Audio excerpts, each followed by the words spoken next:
चूल्हा के फॉर्म में भी मिलेगा। ठीक है ना। तो इसके ऊपर आज पूरा हम वेबिनार लेंगे। एक मिनट।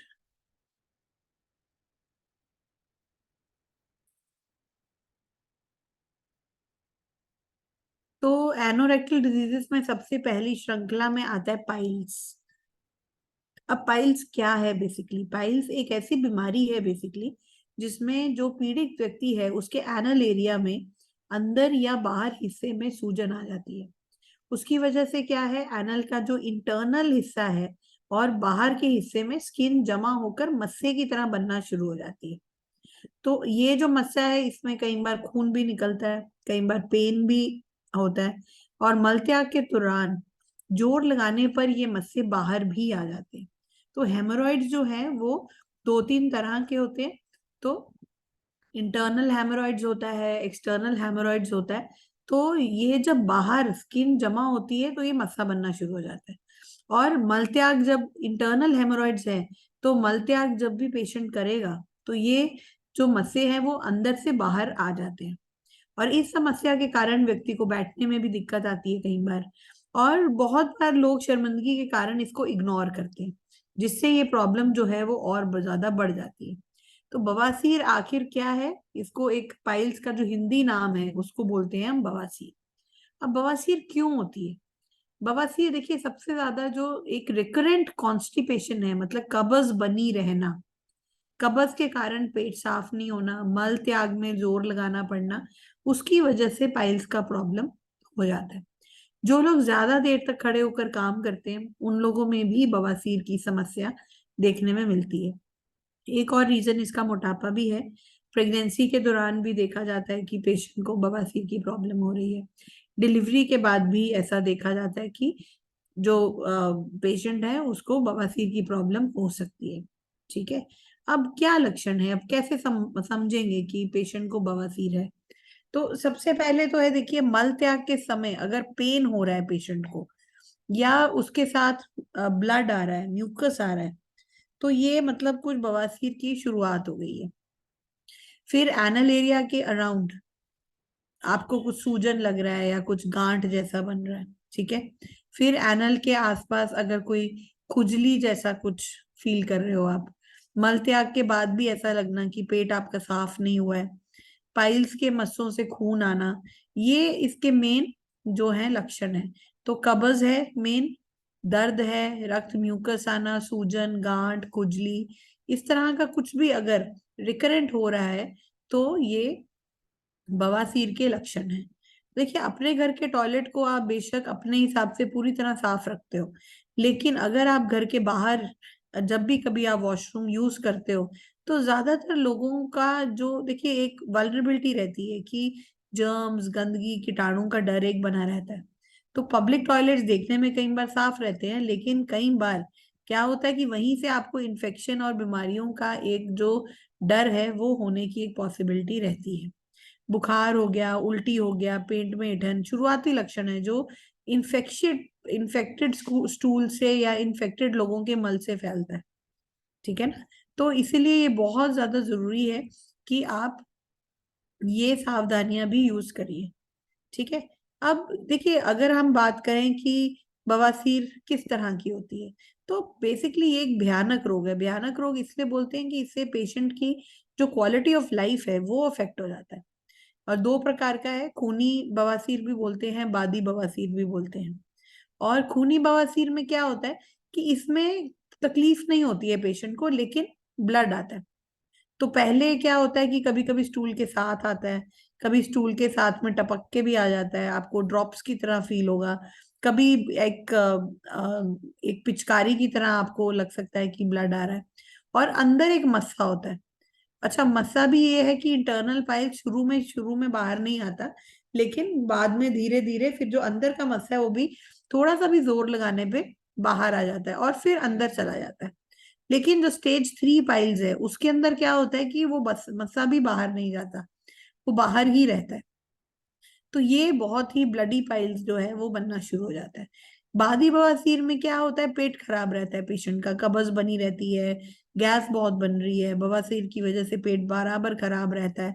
तो पेट की गड़बड़ से बवासीर होने की एक टेंडेंसी हो जाती है। एडिशनल जलन, दर्द, खुजली, बेचैनी, ये सब चीजें तो आती हैं। इसमें भी मस्सा अंदर है, लेकिन क्या होता है कि मस्सा अंदर होने की वजह से पखाने का रास्ता छोटा होना शुरू पड़ जाता है, वहां पे घाव होना शुरू हो जाता है, फिर फिशर्स हो जाते हैं। ये पूरा हम बात करेंगे।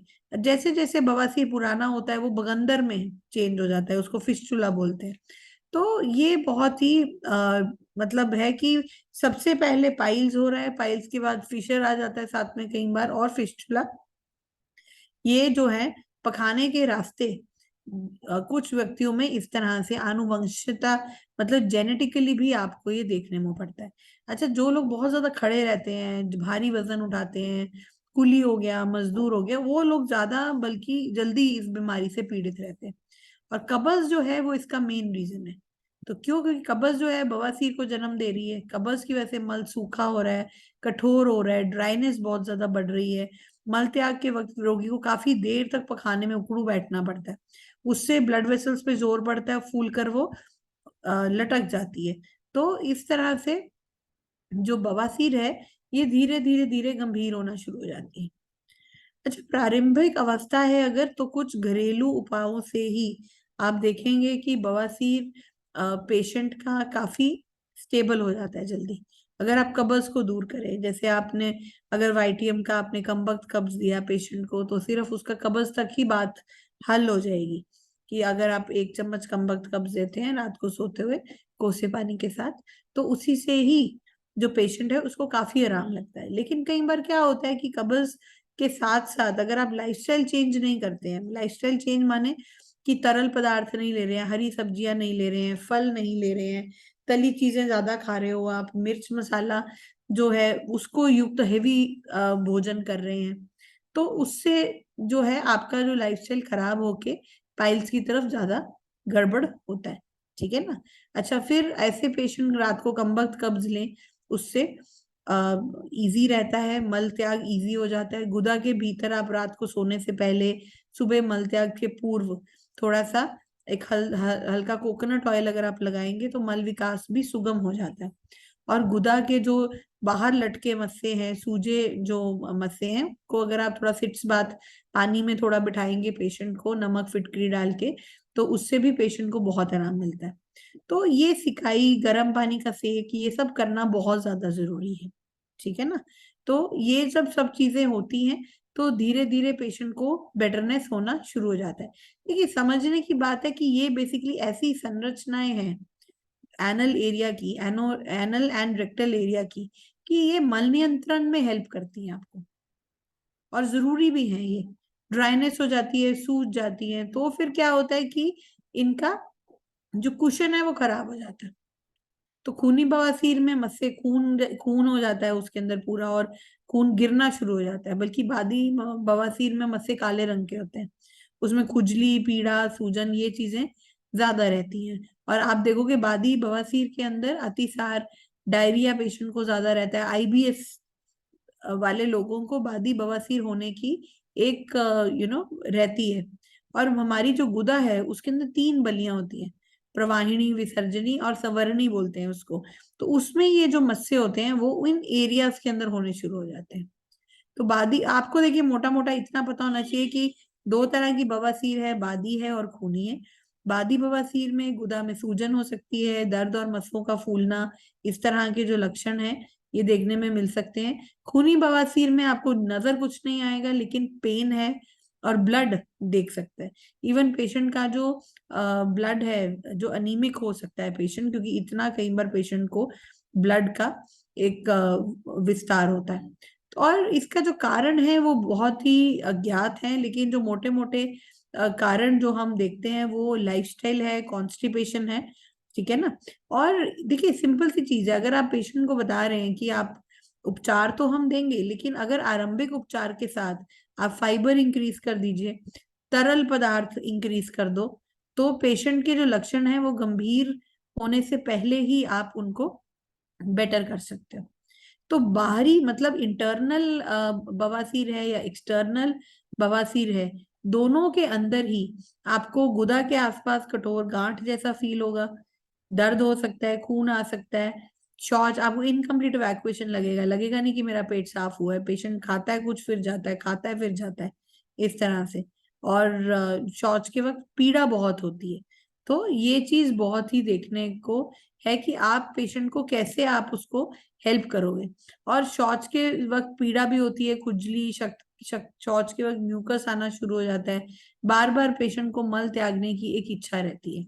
यही अगर आप बवासीर को समय पर अगर आप इसको कंट्रोल नहीं करते हैं, ठीक है ना, तो फिर क्या होता है, फिशर आने शुरू हो जाते हैं। फिशर क्या है बेसिकली, गुदा के अंदर की जो परतें हैं, जो परतें आपको दिख रहे हैं ना स्लाइड पे, इनमें जब दरार आनी शुरू हो जाती है तो उस गुदा को हम क्या बोलते हैं, फिशर्स। और ये दरार उन जगहों में होती है जहां से आप मल त्याग करते हैं, ये है फिशर। तो गुदा या गुदा नलिका में जब भी किसी प्रकार का कट हो गया है या क्रैक हो गया है, तो उसको उसे आप फिशर या एनल फिशर बोला जाता है। और फिशर अक्सर तब होता है जब आप मल त्याग के कारण कठोर या बड़े आकार का मल आता है, मतलब बहुत जोर से पेशेंट मल त्याग कर रहा है, तो उस दौरान दर्द होना, खून आना, ये सब चीजें देखी जाती है। और फिशर के दौरान आपको गुदा के अंत में मांसपेशियों में ऐंठन भी फील हो सकती है। और फिशर छोटे बच्चों में तो काफी देखा गया है कि फिशर इज बेसिकली क्रैक। तो खाद्य पदार्थ में आप फाइबर की मात्रा ज्यादा बढ़ाओ, सिट्स बात बढ़ाओ। आज मेरी किसी पेशेंट से बात हो रही थी, तो मैं यही बता रही थी कि फिशर अलग है, फिस्चुला अलग है और पाइल्स अलग है। तो अगर आपको इनके अंदर अगर आपको डिफरेंस पता है तो आप पेशेंट की ज्यादा अच्छी हेल्प कर पाएंगे। ठीक है। अब ये जो फिशर है ये भी दो प्रकार का होता है। पाइल्स तो हमने देख लिया ना, दो प्रकार की है, बादी और खूनी। फिशर भी दो प्रकार का है, अक्यूट फिशर है और क्रॉनिक फिशर है। अक्यूट में क्या है, अक्यूट माने तीव्र, त्वचा की ऊपरी सतह पर कोई भी क्रैक आ जाना अक्यूट फिशर कहते हैं। अक्यूट का मतलब है नया नया हुआ है। क्रॉनिक मतलब दीर्घ काल से है, उसको समय हो गया है काफी। तो त्वचा की समय पर अगर दरार ठीक नहीं होता तो फिर ये क्रॉनिक फिशर बनना शुरू हो जाता है। तो ये है दो।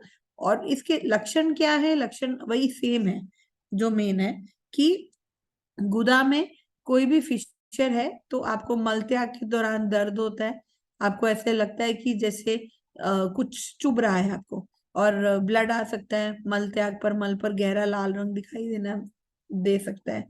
खुजली, जलन, चारों गुदा के चारों ओर त्वचा में दरार दिखाई देती है, कई बार त्वचा पर गांठ या स्किन स्किन टैग्स हो जाते हैं। और खुजली वगैरह भी पेशेंट को फील होती है। पर अगर आपको मलत्याग के दौरान दर्द हो रहा है और आपको ब्लड आ रहा है तो मतलब है कि आपको उपचार की जरूरत है। और ये कब सीरियस हो जाता है, ये सीरियस तब होता है जब साथ में आपको बहुत ज्यादा कब्ज हो रही है। ठीक है ना। तो उससे फिर लगातार क्या है, लगातार डायरिया होना शुरू हो जाता है, आईबीडी, क्रॉन्स, अल्सरेटिव कोलाइटिस, तो ये सब चीजें होनी शुरू हो जाती है।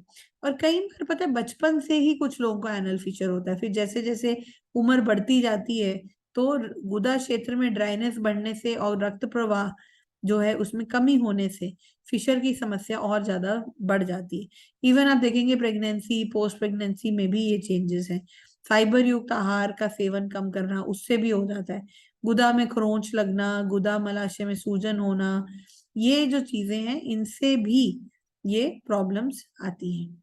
अब आप इसको रोकथाम कैसे करोगे, मेडिसिन की बात तो हम एंड में करेंगे, लेकिन आप एक संतुलित आहार के लिए पेशेंट को इनकरेज करिए जिसमें अच्छी मात्रा में फाइबर हो, फल हो, सब्जियां हो, तरल पदार्थ ज्यादा हो, पानी का इनटेक, हाइड्रेट करे पेशेंट अपने आप को, नियमित रूप से व्यायाम करे, और शराब, चाय, कॉफी ये चीजें बिल्कुल ना ले।